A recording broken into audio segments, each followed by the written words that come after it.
आज परत एक माझे पार्सल आले होते. आता ह्यामध्ये काय आहे हे तर मी तुम्हाला दाखवतेच, पण त्या अगोदर ना ह्यांचे केस इतके वाढले होते की जो तो म्हणत होता की त्याच्या अगोदर केस कट करा म्हणून सकाळी आज त्याचे केस कट करायला गेलं होतं. घरी आल्यावर छान त्याला फ्रेश वगैरे केलं. आणि आता हिवाळ्यामध्ये असं होतं ना की घरी राहिलं की खूप थंडी लागते आणि बाहेर गेलं ना की खूप ऊन लागतंय.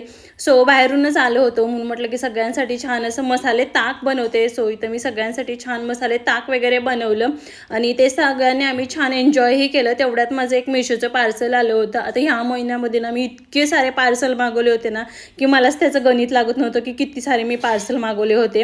आणि कोणतंही पार्सल आलं ना की मी पटकन ओपन करून बघते, कारण मला तेवढं उत्सुकता असते की त्यामध्ये कसं आलं ते चेक करायचं अगोदर. सो मी यामध्ये मागवलं होतं वेस्टर्न पार्टी वेअर ड्रेस मागवला होता. प्युअर कॉटन आहे. तर आता मागवलंच आहे, तर चला म्हटलं विअर करून बघू कसा वाटतोय तो. सो इथं मी घातल्यावर मला असं काहीतरी वाटत होता. तुम्हाला कसा वाटला तेही मला कमेंट करून सांगा. चलो बाय.